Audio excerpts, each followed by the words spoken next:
and welcome to CFTV Newsbreak. Chief Louise Hillier and Councillor Lonnie Dodge from Caldwell First Nations received a donation Tuesday, June the 21st from the Leamington branch of the TD Bank towards the rejuvenation of the Spirit Powwow. And on Monday night's Leamington Town Council meeting, MPP Rick Nichols delivered a report from Queen's Park. But on a more serious note, I would like to chat with you briefly tonight about natural gas and what's going on, as I'm sure many people have heard. Also want to talk about the two community safety bills that I've put forward, which have received second reading approval. The ORPP, which as you know affects a lot of small businesses. The recent cabinet shuffle, the Ministry of Health successes that I've had in the Leamington area. Talk a little bit about the Agriculture, Food and Rural Affairs Ministry, as well as the Environment and Climate Change Ministry. I want to talk briefly about the new Minister of Energy. Touch on some of the municipal affairs, and now the municipal oversight by the Ombudsman, and lastly, municipal legislation. So moving right along, I'd like to talk just briefly about natural gas for a moment. As you may have heard, and I'm more than willing to conduct a town hall meeting rather, here in Leamington, as I did in Chatham, with regards to the natural gas challenge that's being brought forth by this current government, then of course that's going to force them to raise their prices. Now that all still has to go before the Ontario Energy Board. Ontarians are already struggling to pay the bills. A net zero home, and that's some of the terminology that they've been using. A net zero home, which means no fossil fuels, will cost up to $150,000 more than an average home, devastating the dreams of homeownership and countless young families. And now, Union Gas says that they have to reevaluate their proposed natural gas expansions. So I, along with the Chatham-Kent Council, have made it clear that Chatham-Kent supports the natural gas industry and relies on the many jobs it provides. Realizing, of course, the head office for Union Gas is in Chatham, whereby it employs about 850 people, but thousands across Ontario, and those are direct jobs. The concern I have is if they have to start cutting back, now all of a sudden you're looking at the indirect jobs as well, because I'm sure that all of us, or the majority of the people in this room this evening, they heat their homes with natural gas. You may have a gas dryer, you may have a gas stove, you may have a gas water heater, you may even have a gas barbecue, and if you happen to have a pool, you may have a gas... The town of Essex has announced the appointment of Tracy Phelan-Abbs as the new Chief Administrative Officer. Phelan-Abbs has a senior director role with the municipality of Leamington as Building, Fire Services, Planning, Recreation and Cultural Director. Phelan-Abbs has also worked as an economic development and brings more than 20 years' experience to the town of Essex. Essex Council was quoted as saying they are very happy and welcome Tracy Phelan-Abbs on board. Mayor Ron McDermott was quoted as saying, "We will certainly benefit from the strategic outlook and dedication to the town of Essex." And there was no shortage of action at Essex Town Council meeting Monday night, as Mayor Ron McDermott asked Council Randy Vokes to remove himself from the proceedings. I will remind Council, and especially Councillor Vokes, you will not be recognized the next time unless you come through the chair. It's not me, it's the chair. We run this meeting through the chair. Now, how many times I must tell you, Councillor Vokes, that's the last time I'm going to allow you to speak to anyone unless you come through the chair. And whether it's me or someone else in the chair, you will come through the chair. I'm not listening to you, Councillor Vokes. Now, you are out of order, sir. And if you want to be removed, just say one more word because you are on notice. You know you get the... You're going to walk out right now, sir. I'm asking you to leave the meeting. And here's Amy Goodman with your international news.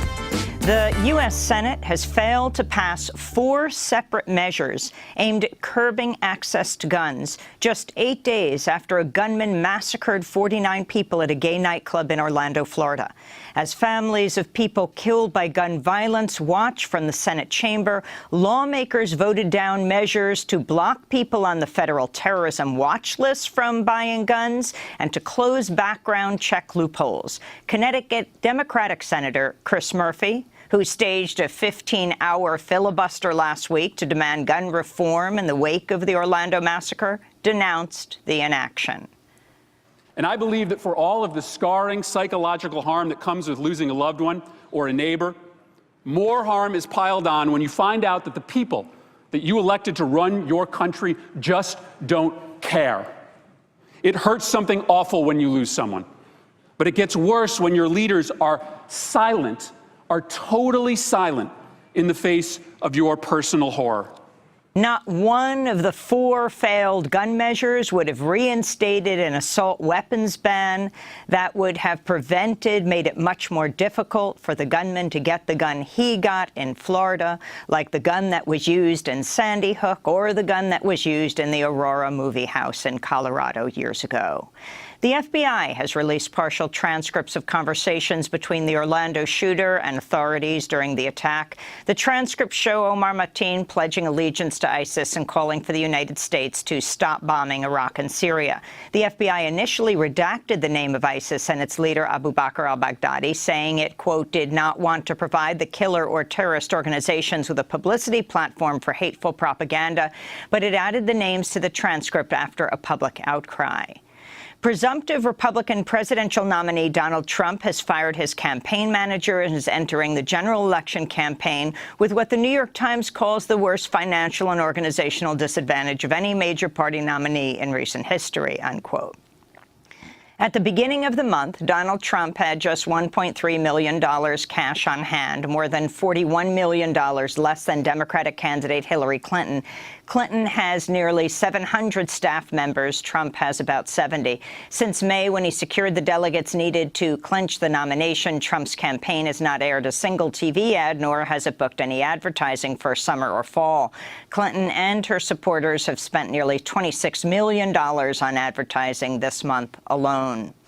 Trump fired campaign manager Corey Lewandowski Monday amidst reports of tensions between Lewandowski and Trump's family and concerns over whether he could run a competitive race. Lewandowski was charged with battery in March after surveillance footage showed him grabbing reporter Michelle Fields. Fields said Lewandowski left bruises on her arm. The charges were later dropped. Lewandowski spoke after news of his firing on Monday. I think, what has been clear from the get-go that my strategy has been, and at some level was successful, is let Trump be Trump. And you've got a person who has completely changed the way that politics is viewed in this country for the better. And you've got a thoroughbred, a person like Donald Trump who has had his heart and his finger on the pulse of the American people for a long time. And so, I like to say that I'm a person who's been able to help implement some of his ideas. Trump parted ways with another high-level staffer Monday, Michael Caputo, who was set to serve as the campaign's communications director at the Republican convention, tweeted, "Ding dong, the witch is dead," following news of Lewandowski's ouster. Caputo later resigned, acknowledging, quote, "In hindsight, that was too exuberant a reaction to this personnel move." Apple has become the latest corporation to distance itself from Donald Trump, saying it will not provide any funding or resources to the Republican convention next month due to Trump's comments on Muslims, immigrants, and women. Among the other companies to curb or eliminate support are HP, Coca-Cola, and Microsoft. A British man has been arrested for attempting to grab a police officer's gun at a Trump rally in order to shoot Trump. Michael Stephen Sanford was arrested Saturday at the rally in Las Vegas and later told police he wanted to kill Trump. He had practiced shooting at a gun range for the first time a day earlier.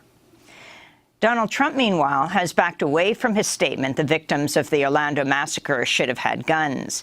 A day after the attack, Trump told radio host Howie Carr, quote, "It's too bad some of the young people that were killed over the weekend didn't have guns, attached to their hips where bullets could have flown in the opposite direction. It would have been a much different deal," Trump said. Even officials with the National Rifle Association distanced themselves from Trump's remarks. Lobbyist Chris Cox told ABC, quote, "No one thinks people should go into a nightclub drinking and carrying firearms," unquote. On Monday, Trump tweeted he was, quote, "obviously talking about additional guards or employees," unquote. Attacks on mosques in the United States have reached a record high. The Council on American Islamic Relations, known as CAIR, and UC Berkeley recorded 78 attacks on mosques last year, the highest since the monitoring began in 2009. CAIR's Corey Saylor outlined the findings. The last time we had a really intense cycle of anti-mosque incidents was in 2010 during the national controversy over Park 51, the Ground Zero Mosque. That was characterized by attempts to stop mosque construction and expansion, what we call zoning incidents. This time around, it has a much more violent tenor to it, and we see a lot more acts of intimidation targeting mosques. Of those 78 incidents, 34 of them occurred in November and December of last year, which many of us consider to be one of the worst periods of anti-Islam sentiment. The report also names 74 groups that continue that contribute to Islamophobia, including 33 core groups that had access to nearly $206 million in funding between 2008 and 2013. 3 New York City police commanders and a businessman have been arrested on federal corruption charges linked to an investigation into campaign fundraising for Mayor Bill de Blasio. Deputy Chief Michael Harrington and Deputy Inspector James Grant were accused of taking lavish gifts in exchange for political favors. U.S. Attorney for Manhattan, Preet Bharara, said Sergeant David Villanueva was charged in a scheme involving gun licenses. David Villanueva, an NYPD sergeant and a supervisor in the licensing division, we allege, took bribes for years from Alex Lichtenstein, a so-called expediter, in exchange for pushing through gun license applications. Lichtenstein charged clients who wanted gun licenses upwards of $18,000, and he in turn gave Villanueva thousands of dollars. In the southwestern United States, record-setting heat has killed at least 4 people, fueled more than a dozen wildfires. In Los Angeles, thousands lost power Monday as air conditioners overwhelmed the power grid. Outside Los Angeles, 2 massive wildfires blazed through at least 4,500 acres in the San Gabriel Mountains, forcing at least 750 people to evacuate. It was 118 degrees Fahrenheit in Phoenix, Arizona Sunday, a daily record. Last month was the hottest May ever recorded, the 13th straight month to set a new record amidst human-caused climate change. Federal and Mississippi state officials have closed the investigation into the 1964 killings of 3 civil rights volunteers by the Ku Klux Klan 52 years ago today. James Chaney, Andrew Goodman, and Mickey Schwerner had traveled to Mississippi to register black voters. They disappeared while investigating the burning of a black church. Their bodies were found more than 40 days later in an earthen dam. While several people were convicted of civil rights violations in 1967, it took more than 40 years to bring the lead perpetrator in their murders to justice. Edgar Ray Killen, the only suspect ever tried for murder in the case, was convicted in 2005 and is serving a 60-year sentence. A Justice Department report released Monday names 2 men who may still be culpable in the murders, but the state said evidence had been degraded by memory and the case is closed. The Supreme Court has ruled evidence of a crime can still be used in some cases, even if police obtained it illegally.